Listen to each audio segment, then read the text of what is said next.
ನಮಸ್ಕಾರ ವೀಕ್ಷಕರೇ, ಸುಹಾಸಿನಿ ಕಾರ್ಯಕ್ರಮಕ್ಕೆ ಪ್ರೀತಿಯ ಸ್ವಾಗತ.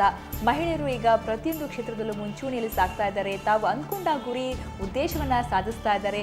ಸೊ ಹೋಮ್ ಗಾರ್ಡ್ಸ್ ನೀವು ಕೇಳಿರ್ಬೋದು, ಗೃಹರಕ್ಷಕ ದಳ ಅಂತ ಏನು ಕರಿತೀವಿ, ಅಲ್ಲೂ ಕೂಡ ಸೈನ್ಸ್ಕೊಂಡಿದ್ದಾರೆ ನಮ್ಮ ಮಹಿಳೆಯರು. ನಾವೆಲ್ಲ ಹೆಮ್ಮೆ ಪಡುವಂತೆ ಅಲ್ಲೂ ಕೂಡ ತಾವು ಅಂದ್ಕೊಂಡಿರುವಂತಹ ಸೇವೆಯನ್ನು ಮುಂದುವರಿಸ್ಕೊಂಡು ಹೋಗ್ತಾ ಇದ್ದಾರೆ. ಸೊ ಗೃಹರಕ್ಷಕ ದಳ ಅನ್ನೋದು ಮಹಿಳೆಯರ ಮಟ್ಟಿಗೆ ಎಷ್ಟು ಮಟ್ಟಿಗೆ ಒಂದು ಒಳ್ಳೆಯ ಒಂದು ಆಪ್ಷನ್ ಅಂತ ಹೇಳ್ಬೋದು. ಹಾಗಾದರೆ ಒಳ್ಳೆಯ ಅವಕಾಶಗಳು ಅಲ್ಲಿ ಇದೆಯಾ, ಇದೆಲ್ಲವನ್ನ ತಿಳ್ಕೊಳ್ಳೋಣ ಇವತ್ತಿನ ಸುಹಾಸಿನಿಯಲ್ಲಿ. ಮತ್ತೊಮ್ಮೆ ಕಾರ್ಯಕ್ರಮಕ್ಕೆ ಸ್ವಾಗತ. ನಾನು ನಿಮ್ಮ ಗೆಳತಿ ಸಬೀತಾ.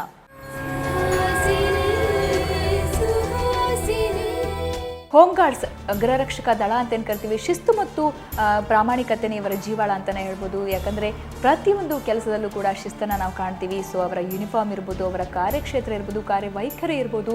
ಸೊ ನಾನಿವಾಗ ಬೆಂಗಳೂರು ಜಿಲ್ಲಾ ಗೃಹರಕ್ಷಕ ದಳದ ಕಚೇರಿಯಲ್ಲಿದ್ದೀನಿ.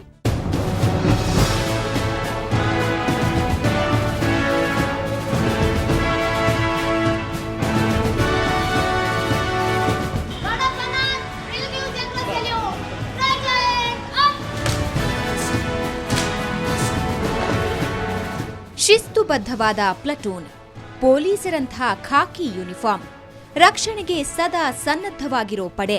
ಹೌದು, ಪ್ರಕೃತಿ ವಿಕೋಪಗಳಂತಹ ಸಂದರ್ಭದಲ್ಲಿ ನಮ್ಮ ರಕ್ಷಣೆಗೆ ಧಾವಿಸೋ ಈ ತಂಡ ಹೋಮ್ ಗಾರ್ಡ್ಸ್ಗಳದ್ದು.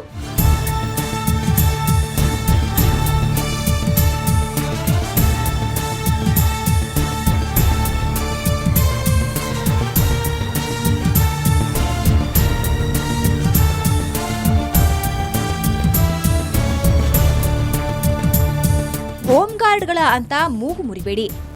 ಪೊಲೀಸರಿಗೆ ದೊರೆಯೋ ಗೌರವವೇ ಇವರಿಗೂ ಸಿಗುತ್ತೆ. ಪ್ರಕೃತಿ ವಿಕೋಪಗಳಾಗಲಿ, ಕಾನೂನು ಸುವ್ಯವಸ್ಥೆ ಹದಗೆಟ್ಟ ಪರಿಸ್ಥಿತಿ ಇರಲಿ, ಕೂಡಲೇ ಸಹಾಯಕ್ಕೆ ಬರೋ ಪಡೆ ಇದು. ಸಂಚಾರ ವ್ಯವಸ್ಥೆಯ ನಿಯಂತ್ರಣಕ್ಕೂ ಇವರೇ ಬೇಕು. ಹೀಗಾಗಿ ಇವರ ಸೇವೆಯೂ ಅಮೂಲ್ಯವೇ. ಹೋಮ್ ಗಾರ್ಡ್ಗಳಿಗೆ ಶಿಸ್ತಿನ ಪ್ರಾಣ ರಕ್ಷಣೆಯ ತರಬೇತಿಯೊಂದಿಗೆ ಕಂಪ್ಯೂಟರ್ ಶಿಕ್ಷಣವನ್ನು ನೀಡಲಾಗುತ್ತೆ. ಮಾತ್ರವಲ್ಲ, ಹೋಮ್ ಗಾರ್ಡ್ ಸೇವೆಗೆ ಪ್ರತಿಯಾಗಿ ಪ್ರತಿ ದಿನಕ್ಕೆ 200 ರೂಪಾಯಿ ಸಂಭಾವನೆಯನ್ನ ನೀಡಲಾಗುತ್ತೆ. ಸದ್ಯ ಇನ್ನಷ್ಟು ಹೋಮ್ ಗಾರ್ಡ್ಗಳ ಅಗತ್ಯವೂ ಇಲಾಖೆಗಿದೆ. ನೀವು ಹೋಮ್ ಗಾರ್ಡ್ ಸೇರಬೇಕೆಂದಿದ್ರೆ 080-2314-254ಕ್ಕೆ ಕರೆ ಮಾಡಿ ಹೆಸರು ನೋಂದಾಯಿಸಿಕೊಳ್ಳಬಹುದು. ಯಶಸ್ವಿಯಾಗಿ ನಿರ್ವಹಿಸಿಕೊಂಡು ಬರ್ತಾ ಇರುವಂತಹ ಬಿ ಅಮರನಾಥ್ ಕಮಾಂಡೆಂಟ್ ನಮ್ಮ ಜೊತೆ ಇದ್ದಾರೆ. ಬನ್ನಿ ಅವ್ರನ್ನೇ ಕೇಳೋಣ. ಗೃಹರಕ್ಷಕ ದಳ ಅನ್ನುವಂಥ ಒಂದು ಈ ಕ್ಷೇತ್ರ ಏನಿದೆ, ಈ ಮಹಿಳೆಯರ ಮಟ್ಟಿಗೆ ಇದು ಎಷ್ಟು ಮಟ್ಟಿಗೆ ಅವಕಾಶವನ್ನು ಇರುವಂಥ ಒಂದು ವೇದಿಕೆ ಅಥವಾ ಅವಕಾಶ ಇಲ್ಲಿ ಇದೆ ಅನ್ನೋದನ್ನ ಅವ್ರನ್ನೇ ಕೇಳೋಣ. Sir, welcome to the show. ನಮಸ್ಕಾರ. ಹೋಮ್ ಗಾರ್ಡ್ಸ್ ಅಂದರೆ ನೀವು ಇಲ್ಲಿ ಆ್ಯಕ್ಚುಲಿ ಏನು ತರಬೇತಿ ಕೊಡ್ತೀರಾ ಅಂತ? ನಾನು ಗೃಹರಕ್ಷಕ ದಳದ ಬಗ್ಗೆ ಒಂದು ನಿಮಿಷ ಹೇಳಿ ಆಮೇಲೆ ತರಬೇತಿ ಬಗ್ಗೆ ನಿಮಗೆ ಹೇಳಿ. ಹಾಂ, ಗೃಹರಕ್ಷಕ ದಳ ಅಂತ ಹೇಳಿದ್ರೆ, ಗೃಹ ಅಂತ ಹೇಳಿದ್ರೆ ಮನೆ, ರಕ್ಷಣೆ ಅಂತ ಹೇಳಿದ್ರೆ ಮನೆಯನ್ನು ರಕ್ಷಣೆ ಮಾಡುವಂಥದ್ದು.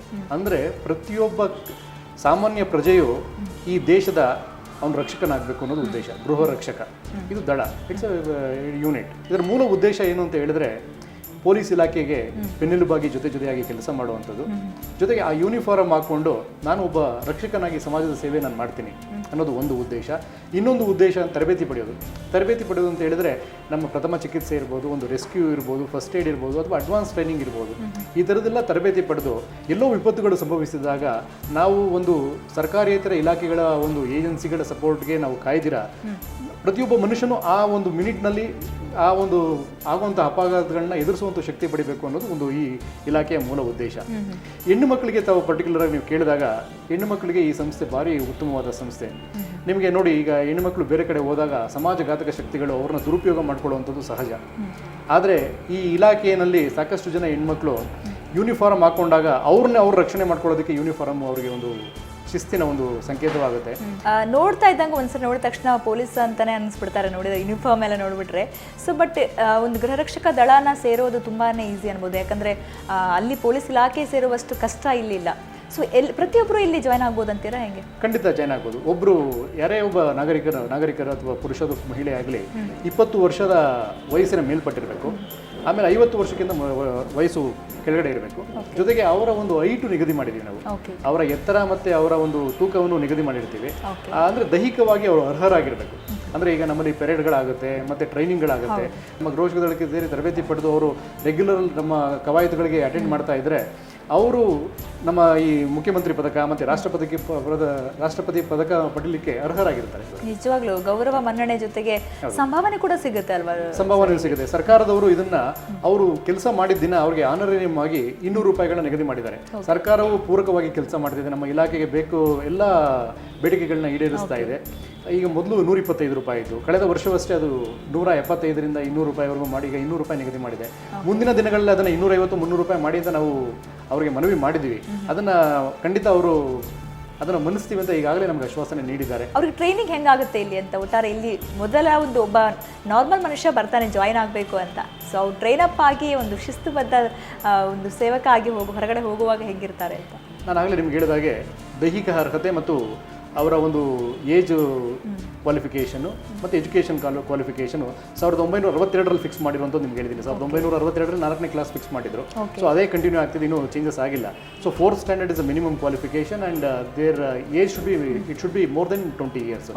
ಆ ಥರದವ್ರು ನಮ್ಮಲ್ಲಿ ಬಂದಾಗ ನಾವು ಉಚಿತವಾಗಿ ಅವರಿಗೆ ಅಪ್ಲಿಕೇಶನ್ ಕೊಡ್ತೀವಿ.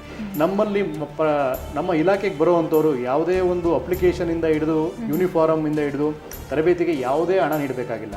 ಅವ್ರಿಗೆಲ್ಲವೂ ಇಲ್ಲಿ ಉಚಿತವೇ, ಎಲ್ಲವೂ ಉಚಿತವೇ. ಇದನ್ನೆಲ್ಲ ಅರ್ಹತೆಗಳಿರುವಂಥವ್ರನ್ನ ನೇಮಕಾತಿ ನಾವು ಮಾಡ್ತೀವಿ. ನೇಮಕಾತಿ ಆದಮೇಲೆ ಅವರಿಗೆ 10 ದಿನಗಳ ಬೇಸಿಕ್ ಟ್ರೈನಿಂಗ್ ಅಂತ ಕೊಡ್ತೀವಿ. ಆ ಬೇಸಿಕ್ ಟ್ರೈನಿಂಗ್ನಲ್ಲಿ ಅವರು ನಿಂತ್ಕೊಳ್ಳೋದ್ರಿಂದ ಹಿಡಿದು ಅಟೆನ್ಷನ್ನು, ಸ್ಟ್ಯಾಂಡರ್ಟೀಸು, ಒಂದು ಸೆಲ್ಯೂಟ್ ಮಾಡುವಂಥದ್ದು, ಅವರ ಟೋಟಲ್ ಒಂದು ಬಾಡಿ ಲ್ಯಾಂಗ್ವೇಜ್ ಚೇಂಜ್ ಆಗುತ್ತೆ. ಅದು ಮಹಿಳೆ ಆಗಿರ್ಬೋದು, ಒಬ್ಬ ಪುರುಷರಾಗಿರ್ಬೋದು. ಇಲ್ಲಿ ಬಂದಾಗ ಯೂನಿಫಾರ್ಮ್ ಹಾಕೊಂಡ್ಮೇಲೆ ಅವರ ಒಂದು ಗತ್ತೆ ಚೇಂಜ್ ಆಗುತ್ತೆ, ಅವರ ಒಂದು ವ್ಯಕ್ತಿತ್ವನೇ ಚೇಂಜ್ ಆಗುತ್ತೆ. ಸರ್, ಯಾವೆಲ್ಲ ಡಿಪಾರ್ಟ್ಮೆಂಟಲ್ಲಿ ಗೃಹರಕ್ಷಕ ದಳದ ಸಿಬ್ಬಂದಿ ಕೆಲಸ ಮಾಡ್ತಿದ್ದಾರೆ ಅಂತ? ಈಗ ಸರ್ಕಾರಿ ಒಂದು ಇಲಾಖೆಗಳಲ್ಲಿ ಯಾವ ಇಲಾಖೆಯಲ್ಲಿ ಗೃಹರಕ್ಷಕ ದಳ ಇಲ್ಲ ಅಂತ ಕೇಳಬೇಕು ನೀವು.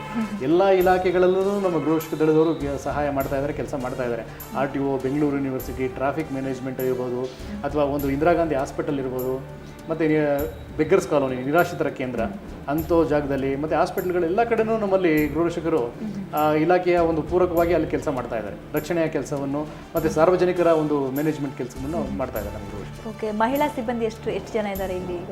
ನಮ್ಮಲ್ಲಿ ಆಲ್ಮೋಸ್ಟ್ ಒಂದು 50%ಗಿಂತ ಹೆಚ್ಚಿಗೆ ಮಹಿಳಾ ಗೃಹರಕ್ಷಕರು ಇರೋದು ನಮಗೆ ಒಂಥರ ಸಂತೋಷ. ಜೊತೆಗೆ ಒಂಥರ ಅಚ್ಚುಕಟ್ಟಾಗಿ ಅವ್ರು ಕೆಲಸ ಮಾಡೋದ್ರಿಂದ ನಮಗೆ ಒಂಥರ ಅವರು ನಮಗೆ ಬೆನ್ನೆಲುಬು ಅವರೇನೆ.